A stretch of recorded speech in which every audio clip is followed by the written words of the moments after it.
So as we are having to step away from the idea of what we believe cannabis is, the first thing that you've got to do is say, maybe I don't know much about this. So let me make a giant statement and then back it up in the next 5 minutes.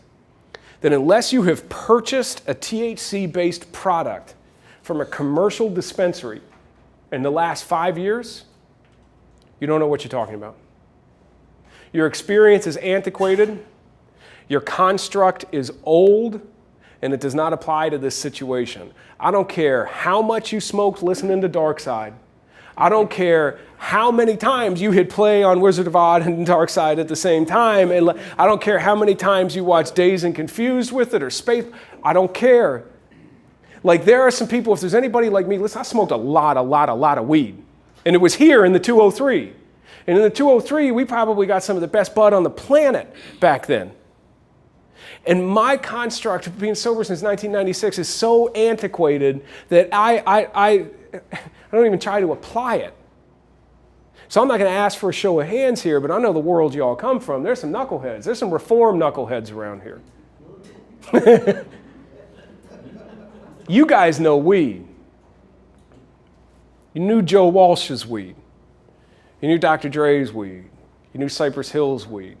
You need to do something for the next 5 minutes with me. Let me prove this to you that unless you have purchased and consumed commercially in the last 5 years, you don't know what you're talking about. Because this is the new school cannabis. It's not what you smoked in the 70s. You know what it is? It's not about weed anymore. It's about THC. It is about the component inside of the cannabis plant that gets you high.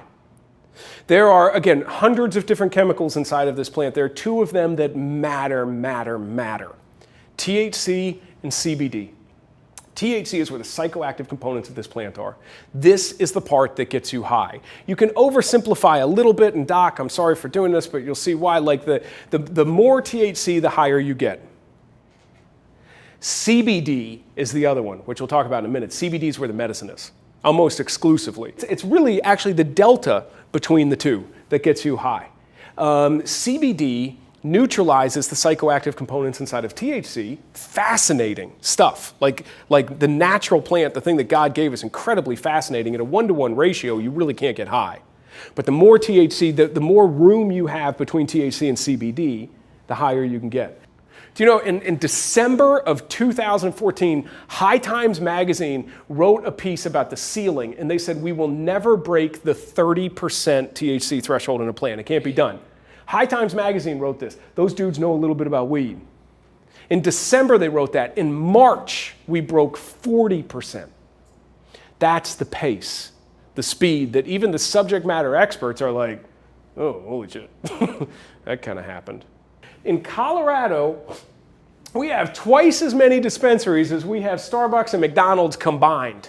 Hey, you want to come out to Colorado and you want to buy an edible and you want to be my guest? Wonderful, fantastic. Everybody, ooh, tourism, look at all the money coming in. You don't matter worth a shit in my state because you're not actually paying the bills. The people paying the bills are the 20% who are consuming 84% of the product, whose average is 3 times daily.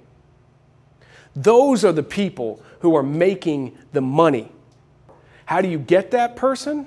It's so simple. If you want to make money selling a vice substance, here are the only things that you need to know. Age of onset, frequency of use, and potency. Let me show you how the industry plays this game. This is a dispensary with Cookie Monster carrying a plate full of weed on the side of it. Age of onset. You know what these cats are never going to do? These guys are never going to sell weed to some 6-year-old who comes in and is like, I saw Cookie Monster, I need a dub sack. No. But this is a long-term hearts and minds is what this is. This is lowering perception of risk because the lower the perception of risk, the higher the use rates. This is a 20-year play right here. And then you call them on it, and they're like, oh, it's just tongue-in-cheek, man. We're just having fun. We're just playing around with the whole idea. No, you're not. Like, and this isn't a weed-specific thing, but I want you to understand that this is how it works inside of this country. Liquor stores, vice substances, lotto stores, they don't go into rich upper-class suburban neighborhoods. And it's not always some great conspiracy. Sometimes it is. There are people who are doing this deliberately. But a lot of times it's zoning. A lot of the times it's ease of access. It's because if I'm going to start a business, I don't want this across the street from where my kids go to school, and where I can buy that warehouse, I never go down there. I only go down there to get a bite to eat. Maybe we need to think about changing what we believe weed to be.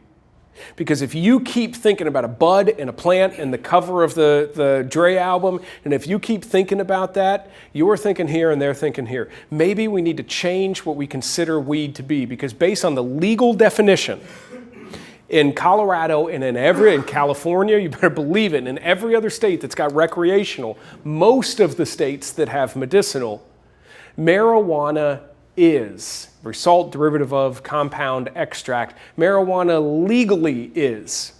And then practically to those under 25, this is weed. Butter, wax, I don't even know what, that could be a million different things. This is weed. You can't be where you were. Recovery from this, like any other substance, is possible. And some people need abstinence. Some people need to cut back.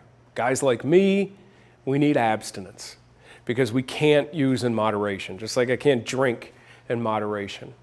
And the best way to keep it from ever being a problem is to prevent. So with our young people, speaking in an informed way and preventing them from getting there is a big deal. For people who have already gone down this path, my single biggest piece of advice to you is to play the long game with them. You have to let them self-discover to a certain point, because they so believe that it's not an issue. And they will be willing to admit the problems if you meet them there.